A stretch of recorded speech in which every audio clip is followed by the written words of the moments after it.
welcome you all back to my channel. I'm still your favorite girl, King. New viewers, new subscribers, you're welcome. Old viewers and subscribers, you're highly welcome. Thank you for those that has joined hands, joined efforts in pushing this my account further. I truly appreciate it.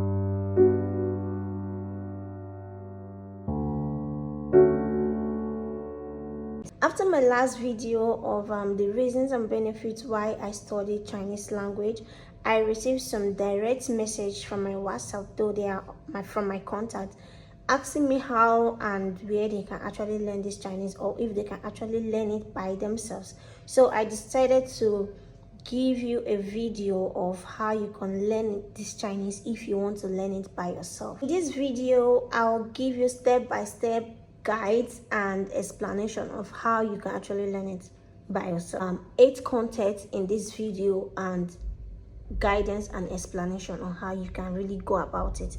Please don't forget to subscribe, don't forget to like, don't forget to share, don't forget to send any question you have to the comment section, and I will answer every question. Without wasting much of our time, let's go. Number 1, learning the pinyin and the Chinese tone. What is pinyin? Pinyin is an alphabetic word used in learning the Chinese pronunciation. I recommend memorizing the sound of each letter in the alphabet before moving into the full word. You can use the Chinese guide, the pinyin guide from BBC, to make sure you get it right. Print out the pinyin chart and tapping it in front of your notebook is also recommended. This is an example of pinyin charts and its audio, so you can actually browse it out.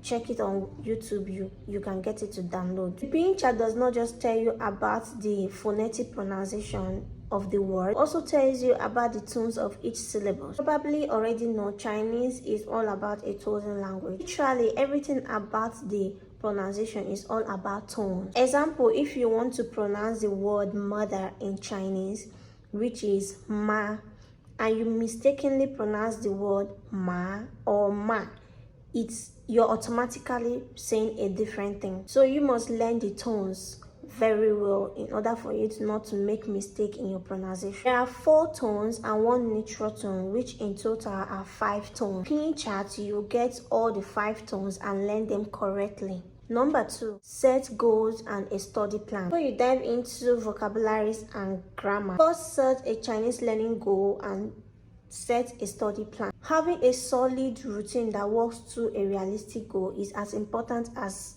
learning vocabularies. If you don't know where you're going, then it's hard to measure progress, which can ultimately hold you back. Ask yourself, why are you studying Chinese?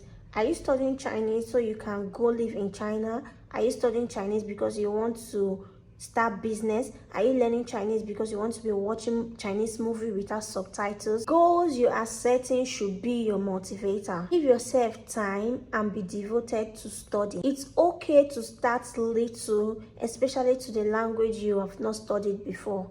Giving yourself 15 to 10 minutes daily, it's also okay for a first start. And measure a weekly goals. Number 1, learn 70 new words and characters. What is character? Character is what we call hanzi. It is the drawing. People normally call it the drawing. Like, spend 2 hours listening to Chinese audio. Watch at least 1 episode of Chinese movie. Write about 100 to 300 new essays. Learn 3 new grammar rules. Then for daily plans, on Monday, write out each new characters and new words you have learned previously. Write them twice and pronounce them correctly with your audio.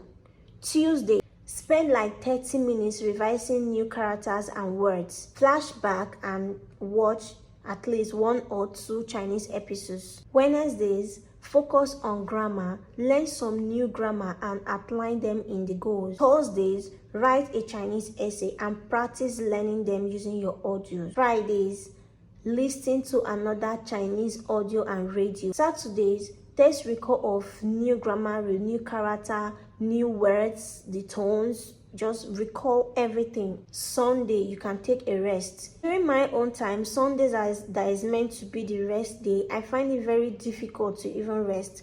I will later see myself taking my books or listening to Chinese audio or listening to music or watching a Chinese movie.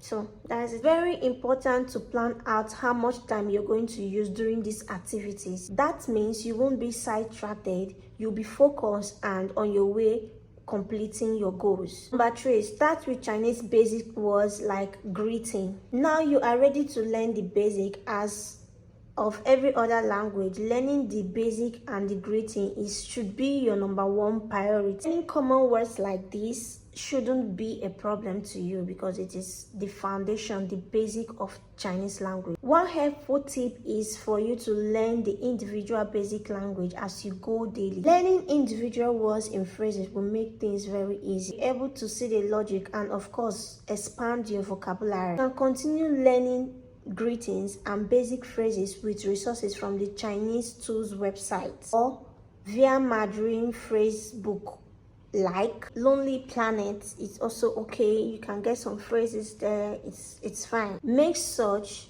of listening to audios and practice speaking the correct tones. Number 4, learn the basic sentence structure. Let's say by now you have gotten new gaps in Chinese pronunciation and you have learned the basic vocabulary. Once you have understand the Chinese basic sentence structure, you can go beyond memorizing random phrases and start stringing together sentences on your own. The simple Chinese sentence structure is very similar to English. It's as simple as SVO, subject, verb, and object. Examples of that SVO is 我爱你, 我会说英语, 我吃早饭. You can just check your pinyin phrase to get them. I've already put them before. You don't have to worry about the character, which is the hand. So using pinyin alone to master the words is also okay. Number 5, group new words by terms. Once you have learned about basic sentences and how to introduce yourself, then also learn how to introduce your family and your friends and how to say your favorite things, your favorite food, your favorite color, and those things. While you're on it, you can also learn some common foods, some common Chinese food. From just this little journey, you now know new vocabulary surrounding family, friends, and directions. Know how to form sentences on your own. So learn how to team new words to enable yourself flow through studies, essay, and structures. Number 6, tackle Chinese character. Most people find it difficult when it comes to the character known as Hanzi because it's really the beginning of studying. Learners feel one or two ways about the character. Mostly, some people feel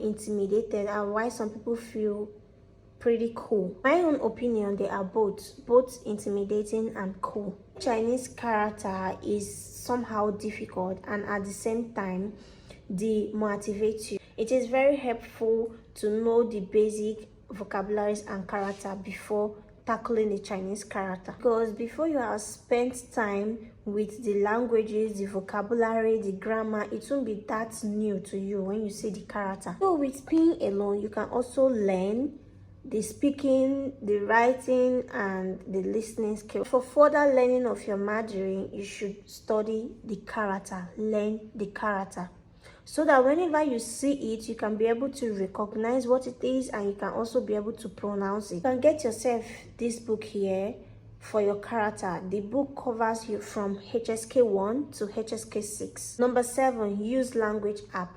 Language app are favorite personal Chinese learning pattern. Apps like this are recommended. It's written on the screen, and also I will list them below in the description box. All these apps are all iPhone and Android supported. Number 8, study with friends. Of course, you should know 2 to 4 people that studied Chinese or that speaks Chinese. Practice and learn sentences, new words with them. If you don't have them, you can download some apps to meet and chat with new people using Chinese language.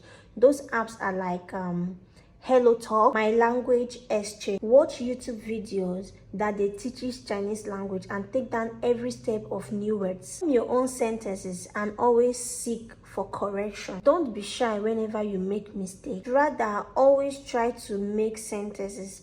If you feel within you that this sentence you make is not correct, please go back to your revision and seek for assistance. In this way, you are going closer to fluent. Number 8, the most important is watching Chinese movies, listening to Chinese audios, listening to Chinese music. Learn the music lyrics through pinyin, using your pinyin to learn the lyric. Play the audio, the movie, the music repeatedly. Practice every day. Try to get the new words, try to memorize them, try to make out sentences on your own, try to practice with people as well. Use everything in your surrounding to form sentences, everything in your surrounding to make sentences. You can go into your room and you see your bed, your wardrobe, your seats, your everything, your clothes. You can use it to form a sentence. And whenever you make that sentences, try to seek for correction. Try to seek if whether what you formed, if the sentence you form is correct or not. They said that goes, practice makes perfect. In Chinese learning language, if you for a day or twice or 2 days stop learning, stop practicing, you automatically forget most of the things you have learned. This is why learning the language continuously, consistently is very important, because this is not your language. This is something that you are learning. For you to be perfect, for you to be close to fluent, you have to practice continuously. Make friends. You really need to make friends that you and that person that speaks Chinese, that is your friend. You people are always communicating, using the Chinese language to communicate. It really boasts the fluent. It really boasts it. But if you're this shy type, please, you have to drop everything shyness out from it. If not, you will not learn it.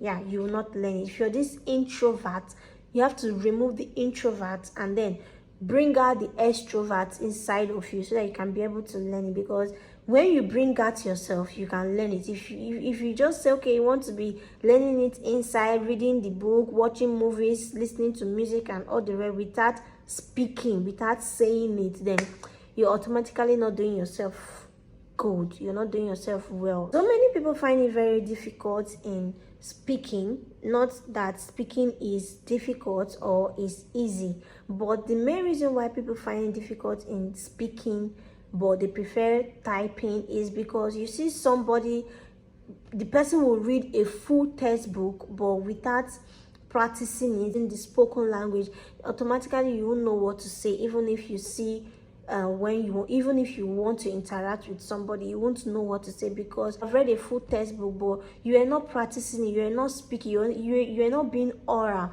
so you won't know what to say. And even if you get to say something, you'll be shivering, you'll be scared of not making mistake. So the most important thing is just this number 8, and always practice your spoken language. It is very, very important. Here comes the end of this video. I hope you enjoy watching it. I hope you're going to drop your comments, your questions, whatever it is. I am going to reply you. Of course, I'm going to reply you. I'll also list down my other social media.